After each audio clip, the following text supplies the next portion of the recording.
Oi, gente, boa noite. Começando mais uma oficina das emoções aqui. Nessa terça-feira, pelo menos aqui tá friozinho.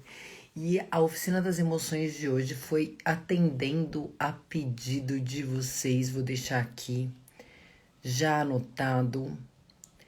A gente vai falar sobre confiança. Esse tema aqui é tão importante.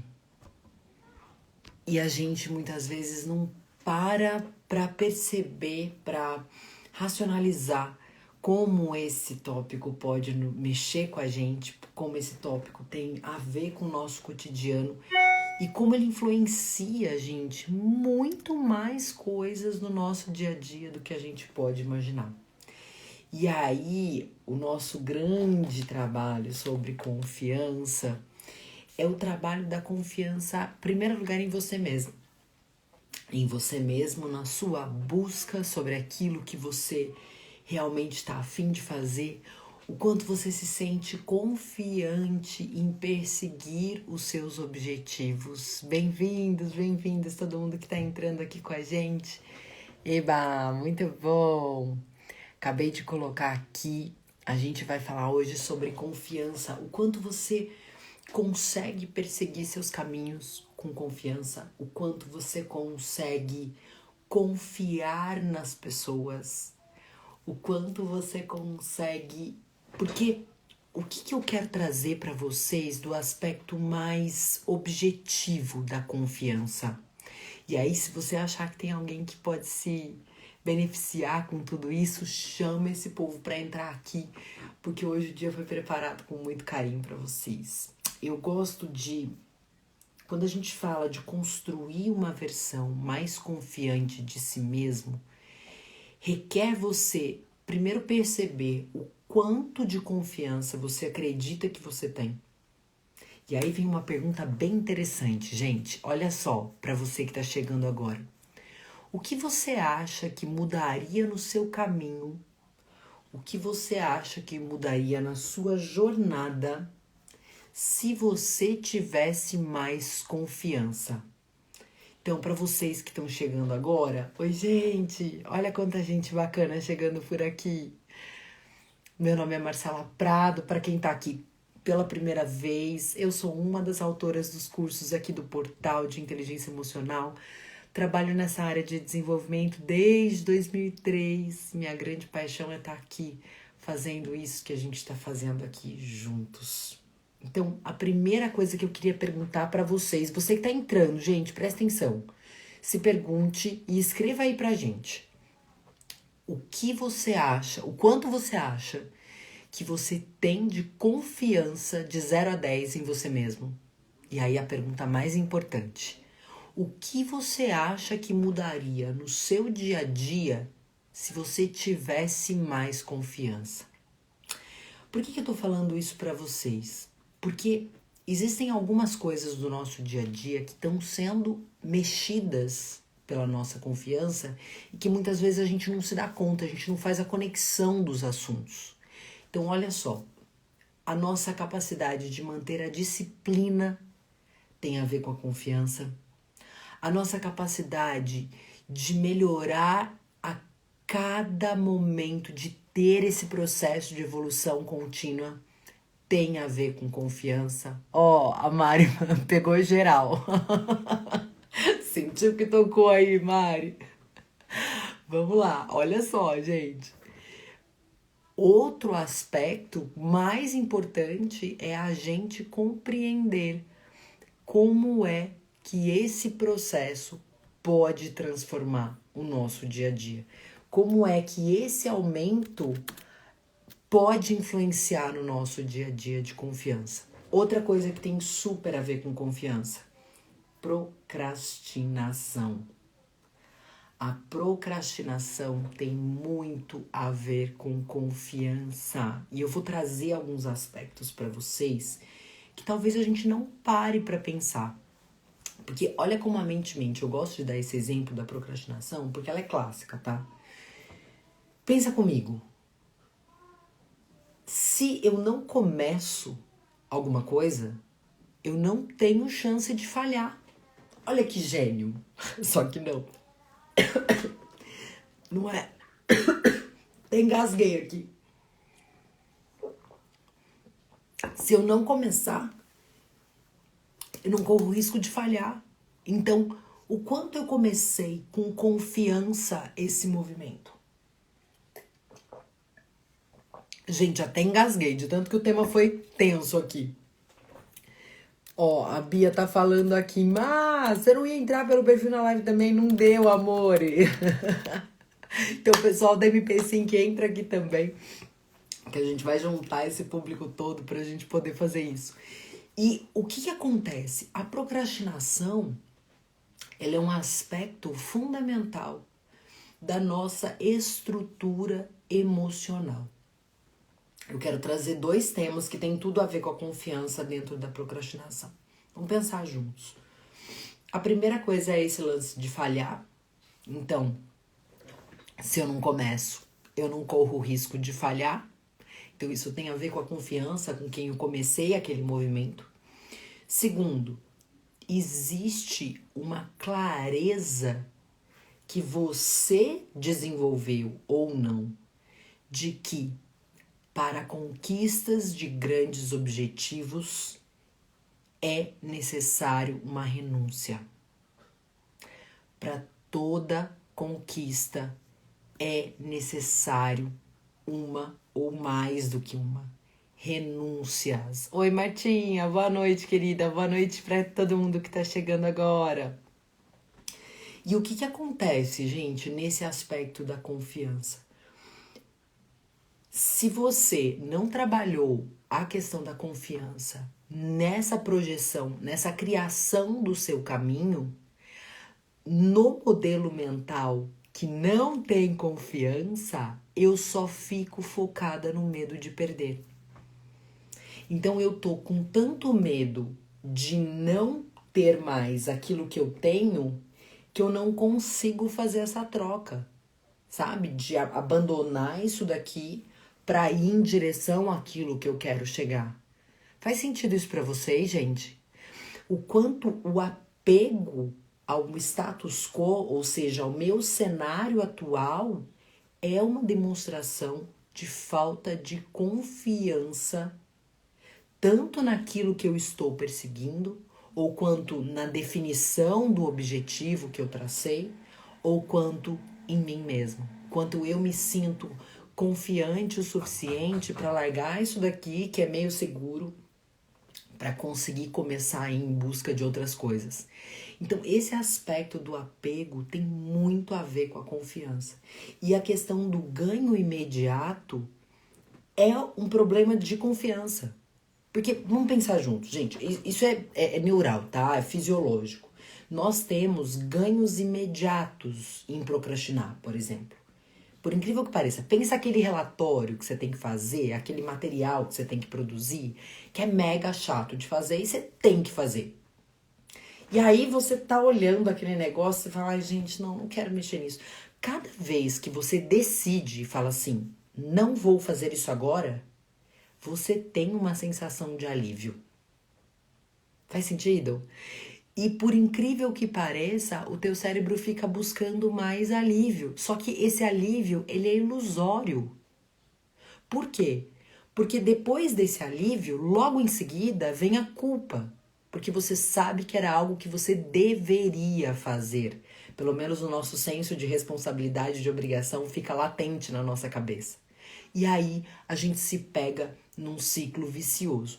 Mas compreender que a mente é assim é um mecanismo fundamental para você expandir a sua consciência e você parar de ficar se julgando e de se auto-sabotar nesse processo. Porque aí você fala, ai meu Deus, tá feio, olha o que eu faço. Não, não é você, amor, é qualquer ser humano. A Mari tá falando, muito, sou trader na bolsa de valores e por medo de perder nos faz perder muitas oportunidades. Sim, o nosso processo de tomada de decisão, ele é emocional, ao contrário do que pareça. Não é você, Mari. O nosso cérebro funciona assim. E isso foi descoberto lá atrás, na década de 60, 70, com um experimento de um cara fantástico, que foi a história de um cara muito interessante chamado Phineas Gage, que ele estava mexendo numa obra, e aí por um acidente dessa obra, uma barra de ferro simplesmente atravessou o cérebro dele. E ninguém acreditou, ele chegou consciente, falando no consultório, no hospital. Eles removeram aquela barra, eles fizeram um procedimento para avaliar, lógico que com a precariedade bem distante da tecnologia que a gente tem hoje. E o que eles começaram a perceber? Que o cérebro dele estava relativamente intacto nas percepções lúcidas dele. Então ele conseguia falar, ele conseguia conversar, ele contava como é que ele estava, ele contava como é que tinha sido o acidente.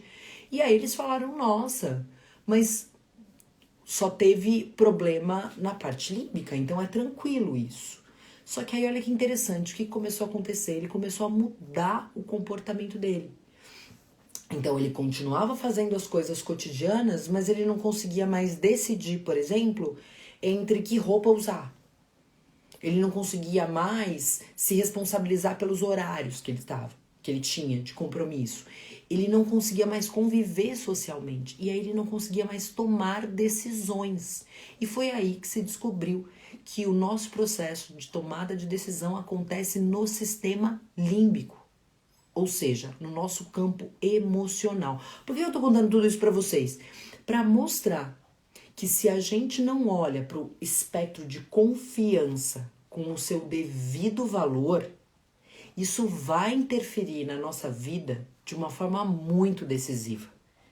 E aqui está uma grande oportunidade. Eu vou trazer para vocês, assim, eu já selecionei aqui para a gente poder conversar e eu não esquecer nenhum detalhe para passar para vocês, que é como ultrapassar as 8 barreiras para se ter confiança. Então eu vou trazer aqui essas 8 barreiras, vão colocando perguntas, vão me contando como que é essa relação da confiança de vocês no dia a dia, como que tá hoje? Como é que tá a confiança de vocês? Contem pra mim. O que você sente que você tá vivenciando em relação à sua confiança, em relação aos seus objetivos, em relação ao seu caminho? Conta pra gente aí como é que tá indo, que eu vou também respondendo aqui pra vocês. A primeira barreira para a gente ter mais confiança, é o que a neurociência chama de premissas contraproducentes. O que é isso? Premissas contraproducentes podem ser chamadas de crenças limitantes, de crenças cristalizadoras ou de verdades absolutas que não te permitem sair do lugar. Gente, o que acontece? Como é que eu sei, Má? Como é que eu sei se eu tenho essas crenças ou não? Como é que eu sei se eu tô sendo guiada por elas ou não? Pergunta rápida. Pensa num objetivo que você gostaria de alcançar na sua vida. Pensa em algo que é muito relevante para você e você ainda não se mexeu ou ainda não conquistou. Beleza? Pensou? Quais são as verdades que você conta para você mesmo sobre isso? Então, vou dar alguns exemplos aqui de frases e vocês podem me trazendo aí conforme vocês forem se identificando, tá, gente? Esse papo aqui é nosso, total. Um exemplo. Tô muito velho pra isso. Essa é uma frase clássica que a gente usa, que é chamada de premissas contraproducentes. Uma outra verdade. Eu não tenho jeito pra isso. Já viu, gente? Quantas vezes vocês ouviram ou se falaram isso? Isso não é pra mim. Ou, às vezes, esses pensamentos e essas verdades, essas crenças, elas surgiram a partir de acontecimentos reais. Esse foi um caso que aconteceu com uma corredora maratonista dos Estados Unidos. O que aconteceu? Ela caiu logo na primeira curva da prova. O que aconteceu? Esse fato foi tão pesado para ela que ela não só deixou de correr aquela prova, mas ela começou a desacreditar e não ter força nem coragem para continuar correndo as próximas provas. A carreira dela praticamente acabou por causa daquela queda. Por quê? Ela colocou muita expectativa, porque ela realmente se pressionou demais, ela pensou que, poxa, eu batalhei minha vida inteira pra estar aqui, errei logo na primeira. Então, são pessoas que colocam 100% das suas expectativas em relação a um acontecimento. E isso, quando a gente faz isso, é muito comum, por exemplo, adolescentes que estão prestando vestibular. O que acontece é que aquele decreto daquela não conquista ou daquele fracasso, ele acaba, se a gente se permite, ele se torna como se fosse um carimbo de definição de quem você é. Ó, a Rosa tá falando, eu me sinto assim em várias situações na minha vida. Meu, que lindo, obrigada por estar dividindo com a gente. Porque a ideia aqui é a gente olhar para isso tudo e aprender a identificar que é uma grande barreira. Ah, Má, então tá bom. Como é que a gente consegue mudar isso? É um exercício, tá, gente? Não tem fórmula mágica. Não esperem nenhuma pílula dourada que vai resolver isso da noite pro dia. Mas é um exercício que parte da expansão da consciência. Gente, os efeitos e os acontecimentos que marcam a nossa vida, eles não são o livro todo. Eles são apenas um capítulo. Se você parar pra pensar, Rosa, vem comigo, ó, vou usar você como exemplo só pra gente fazer esse treino, tá? E aqueles momentos que você teve que foram muito prazerosos, que foram muito incríveis pra você? Você dá o mesmo peso pra eles? Eu duvido. E até porque existe uma explicação fisiológica também, porque foi feito um estudo interessante de que emoções que são mais traumáticas, elas têm sim carga proteica maior do que as emoções positivas. Foi feito até um estudo muito interessante que para cada evento negativo nós precisamos de pelo menos 3 positivos para equilibrar. Só que é necessário que esses positivos aconteçam de forma consciente. Entendam? Não adianta eu agir no piloto automático. Eu preciso estar consciente das minhas conquistas. Por isso que exercícios aparentemente clichês, eles são sim muito legais. É você anotar as coisas incríveis que te aconteceram nesse tempo. Porque se você deixar, você vai conseguir olhar apenas para aquilo que te fez sofrer. E aquilo não define quem você é. Eu gosto muito de uma frase que diz o seguinte: você não é o que você pensa. Você não é o que você sente. Isso é apenas um pedaço de você. Mas às vezes a gente se apropria tanto dos nossos pensamentos e das nossas emoções que quando a gente menos se dá conta, você começa a dizer, eu sou assim. Eu escuto muita gente falando, eu sou procrastinadora. Eu sou. Entende? Entende o peso disso? É muito diferente de dizer, eu estou há um bom tempo procrastinando. Porque toda vez que eu digo que eu sou algo, essa apropriação faz com que eu me sinta impotente diante da mudança. Quando você diz eu estou assim, você entende que isso é parte de um padrão comportamental que foi adquirido, que mesmo que ele esteja aí por muito tempo, ele pode sim ser modificado, porque a neurociência já provou que nós podemos fazer novas sinapses neurais até o final da nossa vida. Então a primeira coisa, os acontecimentos negativos não são as definições de quem vocês se tornaram. Isso são capítulos da sua vida que, se você utilizar de forma rica, inteligente e coerente, eles podem te fazer crescer.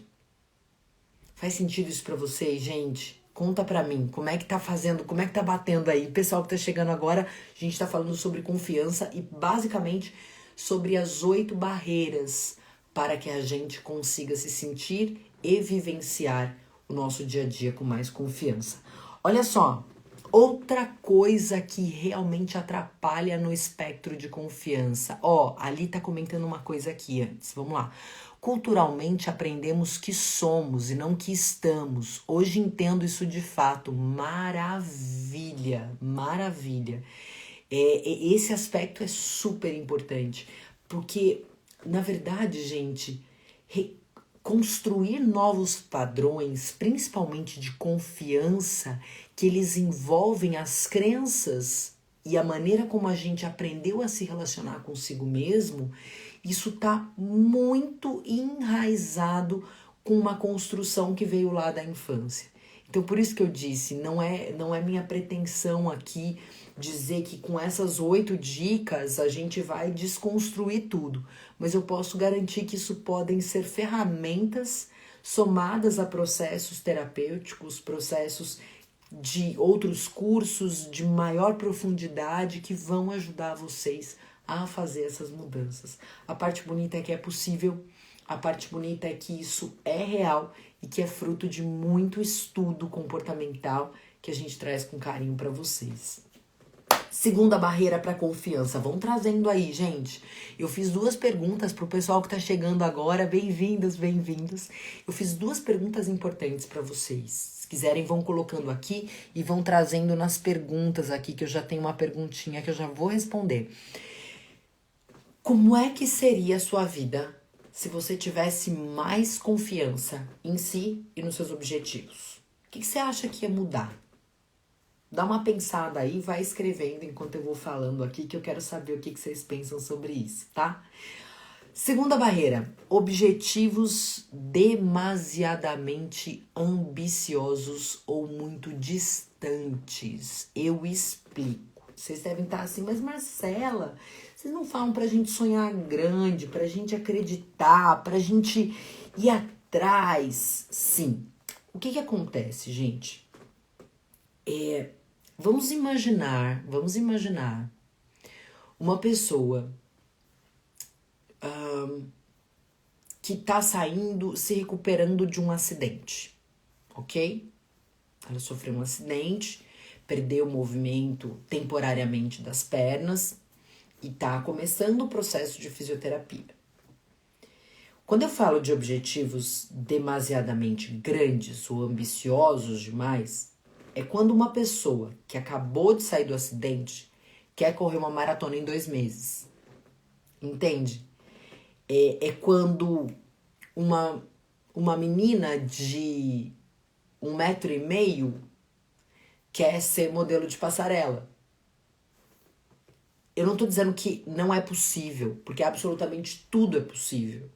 Mas quando você cria objetivos inatingíveis, que não são um conceito SMART, que não é fatídico, não tem tempo, não tem especificidade, e você não avaliou todos os recursos que você tem naquele momento para poder atingir, ele pode ter um efeito altamente destrutivo no teu processo de confiança. Por isso que eu costumo dizer para as pessoas, eu tô dando exemplo de várias coisas, né? Por exemplo, uma pessoa que acabou de entrar como estagiário quer ser diretor em 6 meses. É um objetivo possível? A gente não pode dizer que não é possível. Mas provavelmente, por toda a experiência que eu tenho no mundo corporativo, se isso acontecer, isso pode ser muito mais um fator de destruição da carreira dessa pessoa, porque ela vai chegar sem experiência e sem os recursos necessários para conseguir dar conta do recado, do que de fato algo que vai ser motivante, desafiador e nesse aspecto. Então, o que é melhor a gente fazer? Marcelo, então desisto dos meus sonhos? Não, pelo amor de Deus, não. Você readequa esses objetivos aos seus recursos possíveis. Então, vou te dar um exemplo. Você é uma pessoa que está começando a construir o hábito de ler agora. Por que você vai colocar uma meta de ler 5 livros por mês? Entende? Entende onde eu quero chegar? Se ajuda a permanecer em movimento. Se você coloca um objetivo, por exemplo, de ler 4 páginas por dia, é muito mais factível do que você colocar o objetivo de ler 5 livros por mês para você que acabou de começar a criar esse hábito. Ao invés de você colocar que você vai na academia todos os dias da semana, a partir de agora, coloque que você vai fazer pelo menos 10 exercícios ou 20 minutos de algum tipo de exercício todo dia. Então, o que que é um aspecto muito decisivo para a consciência da confiança? É entender que se colocar em movimento de forma realista, principalmente no momento de câmbio, ou seja, de mudança de hábito, de mudança de frequência, de mudança e ajustes comportamentais, é muito decisivo que você trace objetivos comuns à sua realidade, reais a você. Ó, ali tá falando, estou nessa meta da leitura. Inclusive, entrei para um clube do livro para me ajudar no hábito e disciplina. Maravilha, entende? Então, é importante você colocar objetivo, é fundamental, não é que é importante, é fundamental. Mas ao invés de você traçar objetivos que sejam inatingíveis, porque você sai do 0 pro 1000, trace objetivos, busque recursos que vão te ajudar com isso. Quanto mais recursos você buscar, você se acercar para conseguir chegar onde você está buscando, maiores são as chances de você conseguir e as frustrações vão ser mais fáceis de você lidar do que quando você traça objetivos grandiosamente muito fora da tua realidade. Então, é importante a gente ter, sim, objetivos grandes, objetivos altos, sonhar alto, porque a gente tá aqui nesse mundo é para ser feliz mesmo. A gente tá aqui para quebrar essas crenças todas que estão limitando a gente de ficar parado num lugar aceitando menos do que a gente merece? Sim, mas eu preciso compreender, então, como eu posso me ajudar a permanecer num rumo mais autoconfiante. Terceiro fator fundamental para a gente quebrar essas barreiras para a confiança: declarar vitória demasiadamente cedo. Sim, senhoras e senhores, são estudos, inclusive feitos em equipes de esportes americanos, que esse é uma das premissas do fracasso. Vocês já devem ter visto aquele jogo que o time tava no 2-0. Esse é um placar clássico, né? Tá 2-0 pro time, aí ele começa a dar aquela relaxada, porque sente que o jogo já tá ganho. E na verdade não existe essa de jogo ganho. E é aí que a gente se distrai, é aí que a gente perde o foco, que a gente perde a atenção, e é por isso que muitas vezes a gente tropeça de forma muito desnecessária. Um estudo muito curioso mostrou que grande parte dos acidentes de carro acontecem quando a gente está chegando em casa ou chegando no destino que a gente estava para chegar. Por que isso acontece? Porque você está chegando e você para de prestar tanta atenção. Isso é comum, isso é um mecanismo do cérebro. Então é aquele papo assim, imagina que você já entregou aquele projeto várias vezes. Isso acontece muitas vezes com quem é muito experiente naquilo que você está fazendo. Para pensar no seu trabalho. Se você já é experiente no seu trabalho. Quer ver? Quais atitudes inovadoras você teve nos últimos 3 meses? O que de diferente você fez para encantar seus clientes ou para cuidar de forma com mais zelo no seu trabalho? Eu gosto de fazer essa pergunta para mostrar o quanto é comum. Nessa hora que eu faço essa pergunta, as pessoas falam assim: nossa, Má, eu não tô achando nada. E tá tudo bem, a ideia não é você entrar num auto-martírio aqui, tá, gente? Mas, de novo, é sobre expansão de consciência. Esse é o principal caminho do portal. Então, a grande pergunta aqui é: pensem o quanto a gente declara vitória a partir do momento que a gente entra no piloto automático e deixa de fazer o nosso melhor real. Sabe? Aquele cliente que já tá ali, que você já tem, já tá acostumado. Ah, é fulano. Não, não é fulano. Ó, ali tá perguntando, a experiência entra na zona de conforto? Lógico que entra. Lógico que entra. O jogo ganho, ele é exatamente esse componente. Ah, já sei fazer isso aqui. E não quer dizer que você não saiba, tá, gente? Provavelmente você sabe, provavelmente você faz, inclusive, como ninguém. A questão é exatamente essa. Nessa acomodação, eu deixo de buscar a minha melhoria contínua. Eu deixo de buscar, tá bom, tá funcionando, tá dando certo, mas será que não tem algo que eu possa pensar em fazer diferente? Será que não tem uma forma ainda melhor de fazer aquilo que eu já faço todos os dias? Eu gosto muito de uma frase do Seth Godin que ele diz o seguinte: quando você realmente se torna bom com seus clientes, é quando você cria um mindset de alfaiate. Eu falei, nossa, peraí, o que é isso, né? O que é esse mindset de alfaiate? O alfaiate tira as medidas do cliente dele todas as vezes que o cliente vai lá. Ele não se dá por satisfeito. Ah, não, já tirei a medida dele, já conheço. Mas ele pode ter mudado, ele pode ter engordado, ele pode ter emagrecido, pode ter mudado alguma coisa. Então, é essa capacidade de eu continuar atento, de eu continuar tirando as medidas das pessoas, dos meus clientes, dos meus trabalhos, dos meus projetos constantemente, das minhas relações pessoais. Às vezes a gente olha para as pessoas que estão em casa e, essa aqui já tá aqui, já foi.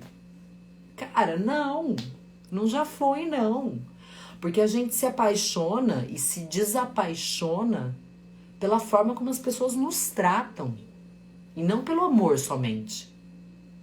Então, esse conceito de declarar vitória, eu faço um convite para que vocês estendam isso não só na conquista de objetivos, mas no olhar de como você conduz o seu dia a dia, a sua busca constante de objetivos, sejam nas relações, sejam na execução das tarefas. Declarar vitória cedo demais, ou tem uma expressão em inglês que chama take it for granted. É como se, já tá ali, já é de casa. E é aí que a gente se perde, é aí que a gente se acomoda, é aí que a gente deixa de dar atenção para aquilo que é importante.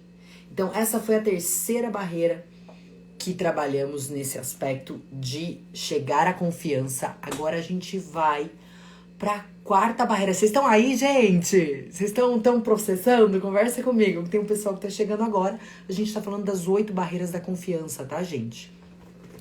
A quarta, eu adorei quando eu li sobre isso. Fazer tudo sozinho. Gente, olha que forte. Uma das barreiras para a confiança é fazer tudo sozinho. Por quê, gente? Porque nós precisamos entender que cada dia mais, cada vez mais, a colaboração tem um fator decisivo no processo. Olha só, gente, a gente tá falando de confiança, certo? Vamos raciocinar aqui comigo, tá? A confiança, ela exige um quê de coragem. Ela exige que você tenha essa audácia para se fortalecer nos aspectos seus e daquilo que você está construindo. Tudo bem? Beleza? Isto posto, como diz minha avó.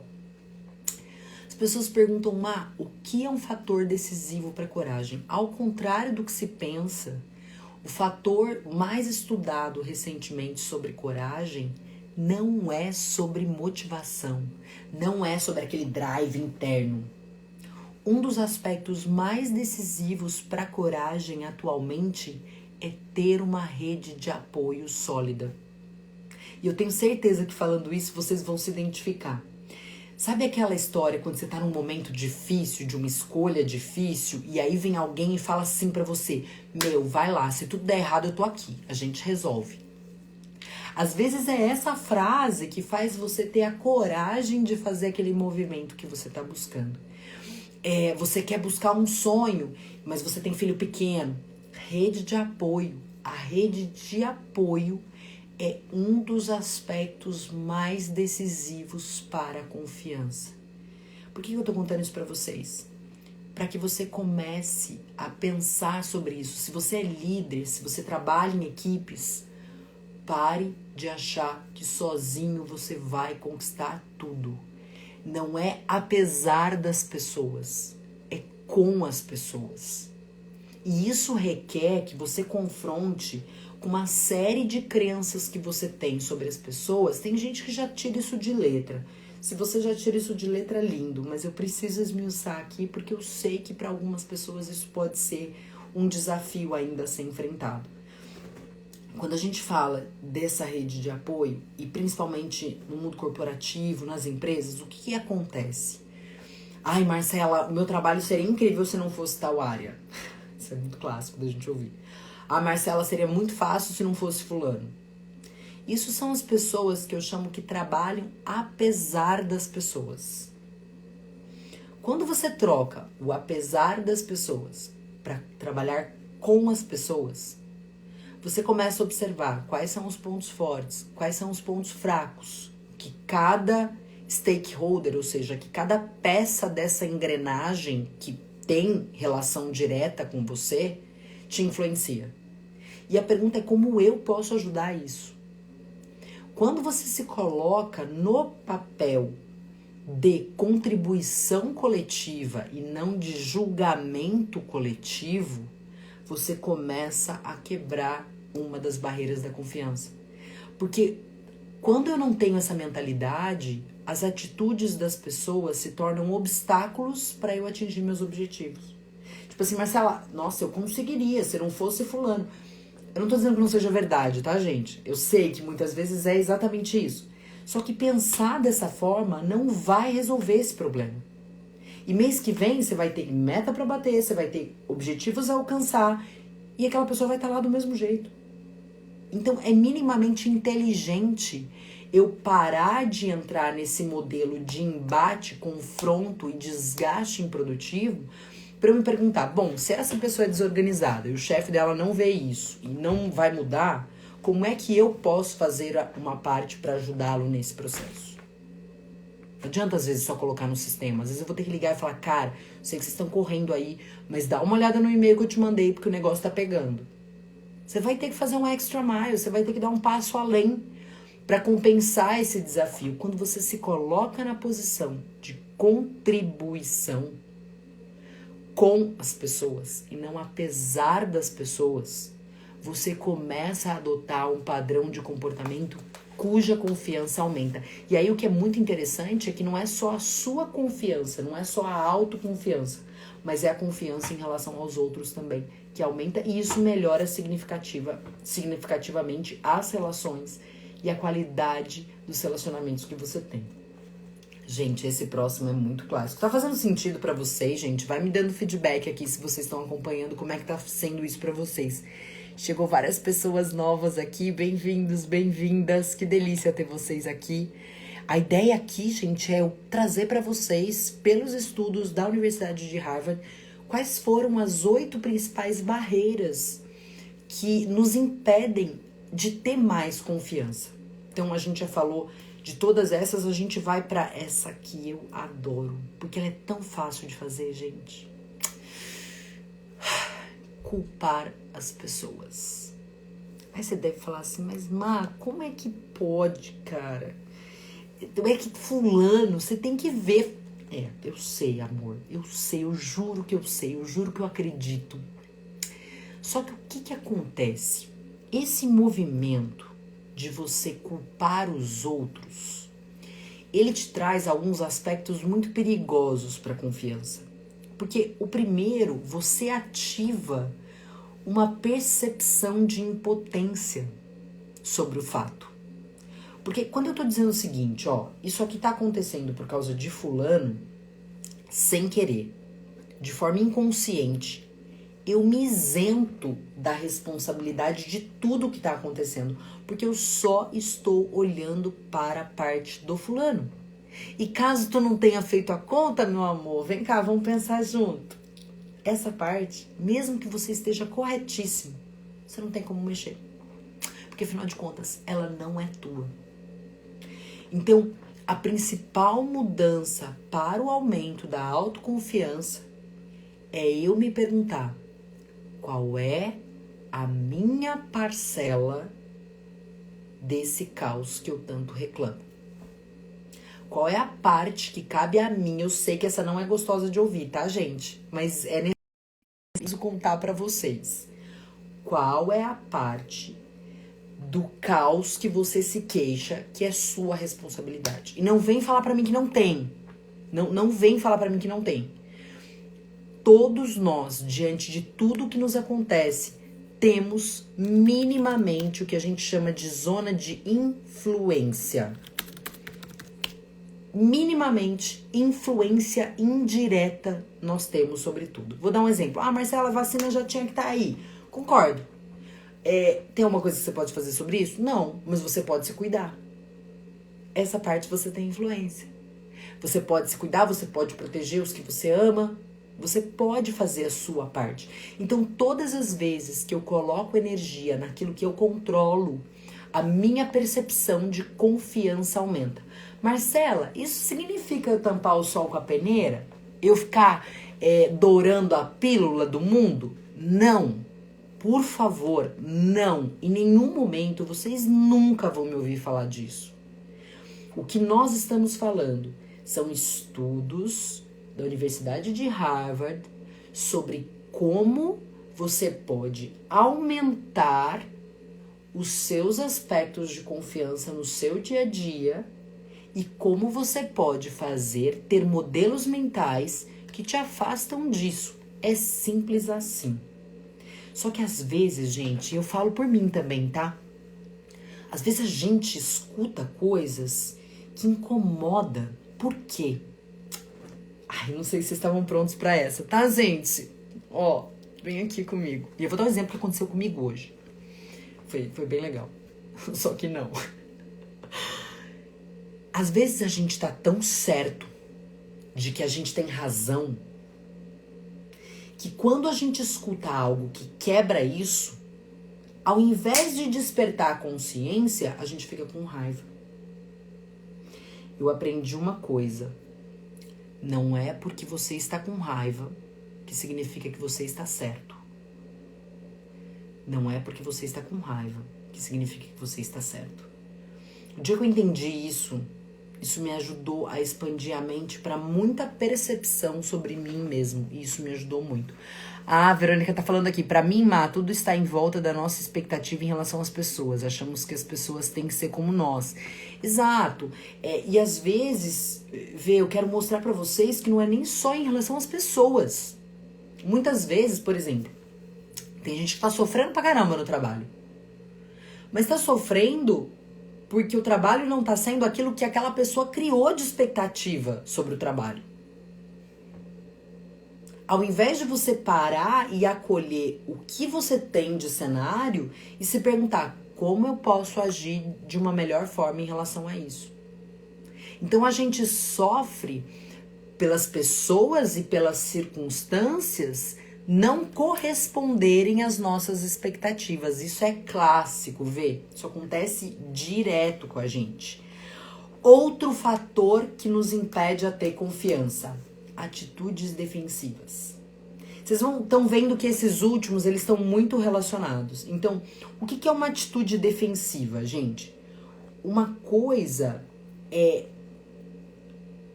você terminar de ouvir o que a pessoa tá falando, você entender aquilo a partir do olhar do outro, e aí você decidir se você concorda com isso ou não. Outra coisa é você escutar e já reagir emocionalmente, sendo que muitas vezes a pessoa nem sequer terminou a sua linha de raciocínio. Entende a diferença? Porque a gente leva pro pessoal. Hoje aconteceu um episódio que eu quero contar. Vulnerabilidade pura, gente. Não é porque eu tô contando isso pra vocês que eu faço 100% disso não, tá? Eu também tô aprendendo muita coisa. Por isso que eu me dedico tanto pra estudar e pra trazer ferramentas e testar ferramentas que me ajudam. Olha só. Meu filho, hoje eu cheguei pra ele. Ele tava brincando com o Lego, tentando amarrar uma cordinha no Lego. E não tava dando certo de jeito nenhum. Ele, mamãe, me ajuda, mamãe, me ajuda. Filho, calma. Eu vou te ajudar, espera. Aí comecei a enrolar ele. Não, mamãe! Aquelas coisas de criança, né? Impaciente. Criança impaciente. Aí eu me peguei falando a seguinte frase pra ele. Filho, calma, as coisas não acontecem todas no seu tempo. Aí eu falei, nossa, gente, esse conselho é pra mim, não é pra ele, não. Me peguei falando uma coisa que quem precisava ouvir era eu. Quando eu me dei conta disso, eu virei pra ele e falei assim, e filho,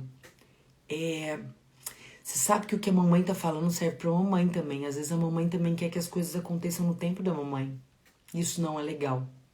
Eu sei que é chato, a mamãe também tá aprendendo. Aí ele parou assim, olhou ali. É, mamãe, você também faz isso? Eu falei, faço, filho. E não é legal, porque a gente sofre à toa. Aí a gente brincou junto e aí a gente criou novas formas de amarrar o Lego e deu tudo certo. Mas o que eu quero mostrar pra você? A atitude defensiva, ela tem muito a ver com o quanto a gente enxerga nos outros aquilo que nem a gente mesmo consegue fazer. Né?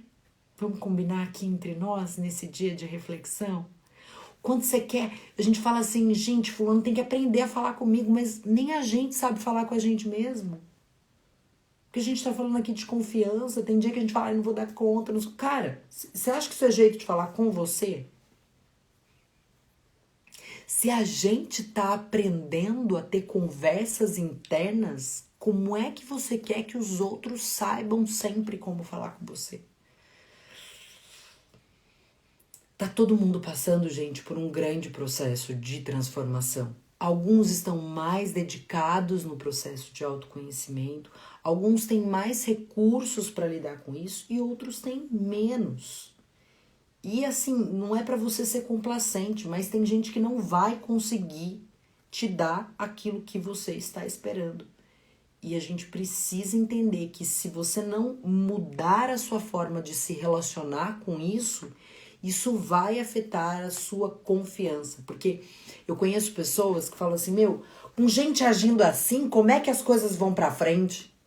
Mas não, tem uma grande parte das pessoas que não tá pronta nem para começar a reproduzir nessa terra, gente. E talvez eu e vocês sejam uma delas. Entende? Às vezes a gente olha para os outros com um julgamento tão alto sobre essa prontidão para mudança, sendo que a gente não está conseguindo fazer isso internamente. Então, meu convite para vocês é olhar para dentro. Isso economiza energia, porque olhar para fora vai só gerar intensidade de emoções que você não pode fazer absolutamente nada com ela. E ela vai prejudicar a sua confiança no ser humano, a sua confiança no futuro, a sua confiança em você e a sua confiança ao perseguir os seus objetivos. E não é à toa que Harvard descobriu que esses são fatores que podem afetar. Olha que interessante. Depois da atitude defensiva, uma outra coisa, falhar na antecipação de contratempos. Vamos lá. A gente não tem controle sobre o principalmente agora, né, gente? Vamos combinar que o que a gente tem de fatos inesperados é cada vez maior e cada vez mais intenso. Mas tem um exercício que eu gosto muito, que ele ajuda demais nesse processo. Qualquer situação nova que você estiver vivenciando, coloque assim, o que de melhor pode acontecer e o que eu faço com isso. E o que de pior pode acontecer, como eu lido com isso.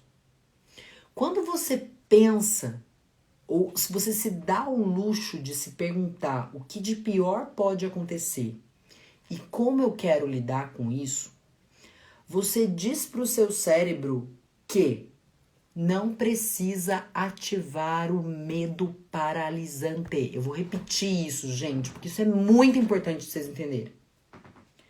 Quando eu treino meu cérebro para o que de pior pode acontecer, eu ensino o meu cérebro a dizer o seguinte: não precisa ficar com medo paralisante, porque eu já estou considerando as hipóteses.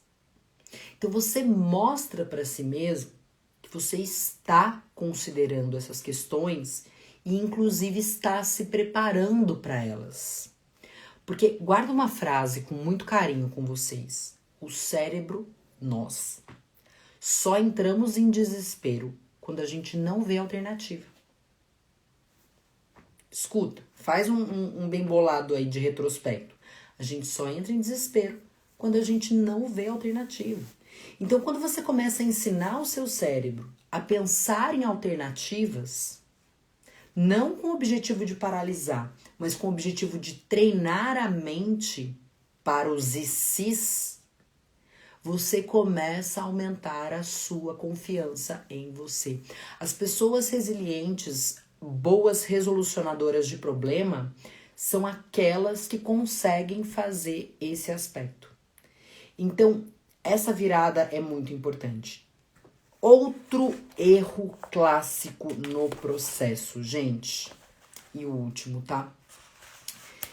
Ai, acreditem ou não, excesso de confiança.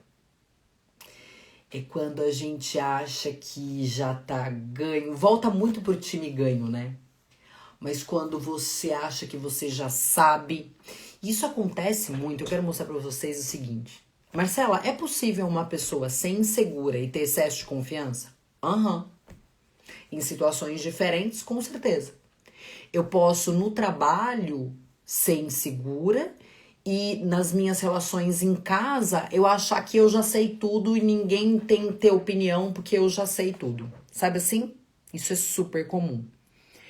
A grande questão aqui é você entender que somos aprendizes. Marcela, como é que eu diminuo então esse excesso de julgamento? Nossa, tem uma pergunta, gente, que é muito boa. Ela é meio doloridinha. E ela é tão simples, mas tem um efeito tão poderoso. E se eu estiver errado? Pensa naquela discussão que você tem com uma pessoa, que você falou, mas como é que fulano faz isso, gente? Mas como... Sabe aquele que é óbvio que você tem razão? Mas é óbvio que você tem razão, é óbvio que o outro não tem razão. Você se pergunte, e se eu estiver errado? E aí quando você se permite perguntar isso, não é se você concorda, mas muitas das vezes, na visão do outro, você está errado. Pelo olhar que o outro está tendo. E aí você faz o seguinte exercício. Se eu estivesse naquela cadeira ali, com o modelo mental que aquele tem, com a história de vida que aquele tem, com as referências que o outro tem, com o contexto que o outro vive, será que eu acharia que eu tô certo? E quando você se permite fazer esse exercício, você compreende uma das coisas mais importantes, na minha humilde opinião, desse processo. Não existe verdade absoluta. E o mundo não é binário. Isso ou isso. É preto ou branco. Às vezes, numa situação diferente da sua, num tipo de pressão de trabalho diferente do seu, a pessoa não consegue enxergar. Com os recursos que ela tem, ela não consegue enxergar. Tá, Marcela, mas e aí? Vamos supor que eu me coloquei no lugar dessa pessoa, descobri que na cabeça dela eu não tô certa, eu sei que eu tô certa, e aí? Olha que bárbaro, gente. Lembra que eu disse pra vocês que o cérebro só entra em desespero quando ele não vê alternativas? Geralmente, é um pouquinho antes de você fazer esse exercício, né? Deixa eu olhar o mundo pela cadeira do outro, pelo olhar do outro. É o momento onde eu cheguei à seguinte conclusão. Eu já tentei de tudo. Tudo que você conhece. Quando você senta nessa cadeira com esse olhar, você vai descobrir que ainda existem caminhos não explorados que podem te ajudar a fazer diferente. Que podem te ajudar a descobrir novas formas de fazer. Porque o que eu quero deixar claro pra vocês é o seguinte, gente, às vezes a gente não erra no que a gente tá tentando. A gente erra no como. A gente erra na maneira de fazer isso. E se a gente exercitar a humildade real genuína de que nem sempre a gente tem razão, apesar de parecer que sim, a gente começa a descobrir caminhos inexplorados que podem nos ajudar a buscar outros cenários, outras formas. Mas, Marcela, por que algumas pessoas não querem isso? Porque isso vai dar trabalho. Isso vai fazer com que você tenha que sair da sua zona de conforto e tenha que abrir mão do seu ego e da sua necessidade de estar certo. Meu convite para vocês, meus queridos, minhas queridas que estão aqui, é assim: o mundo já está tão conturbado nesses últimos tempos, ele já está tão intenso. Se pergunte se a maneira como você está lidando com as suas questões, elas deixam as coisas mais pesadas ou mais leves. E caso você descubra, a partir dessa minha pergunta, que você está deixando isso mais pesado, meu convite é: o que você pode fazer para deixar isso mais leve?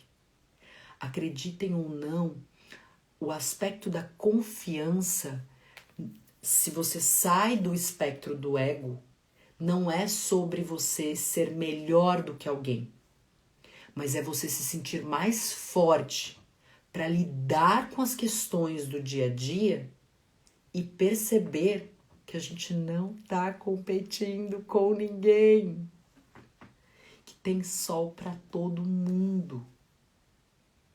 E quando eu percebo que eu não estou competindo com as pessoas, você começa a se perguntar: qual é meu papel de contribuição no mundo? E aí você usa os potenciais reais existentes de você. Porque olha como é o ciclo. Eu paro de competir. Se eu paro de competir, eu olho para mim. Se eu olho para mim, eu busco os meus recursos. Se eu busco os meus recursos, eu contribuo mais. Se eu contribuo mais, eu me sinto mais autoconfiante. E aí eu não compito com ninguém. Olha que coisa mais linda, gente. É a equação mais inteligente para que você possa trazer leveza para isso. Eu espero que essa nossa live tenha trazido um pouco de acalanto, um pouco de informação que te ajude a ser protagonista nessa mudança de modelo mental, que te gere boas reflexões. E se você achar que isso é útil, que isso vale para alguém, divide isso, compartilha. Não sei se vocês sabem, mas aqui no portal a gente tem uma série de conteúdos incríveis sendo disponibilizados, não só gratuitamente, mas com cursos mais profundos. Então tem o da Maitê, da Maria Tereza Querida, de comunicação não violenta, tem o da Juliana, de propósito, tem o meu de inteligência emocional, todos eles com muitos exercícios práticos e ferramentas, porque a gente merece viver uma vida um pouco mais leve num mundo tão conturbado. Então, Sônia, sim, vai ficar gravado sim, queridos. E aí vocês podem compartilhar à vontade. Obrigada para vocês que estavam aqui. E minha dica é: sejam gentis com vocês. Essa dica me deram lá atrás. E eu percebi que sem ela, a gente não tem confiança para perseguir nenhum objetivo. Um beijo com muito carinho para vocês. E vamos juntos. Beijo.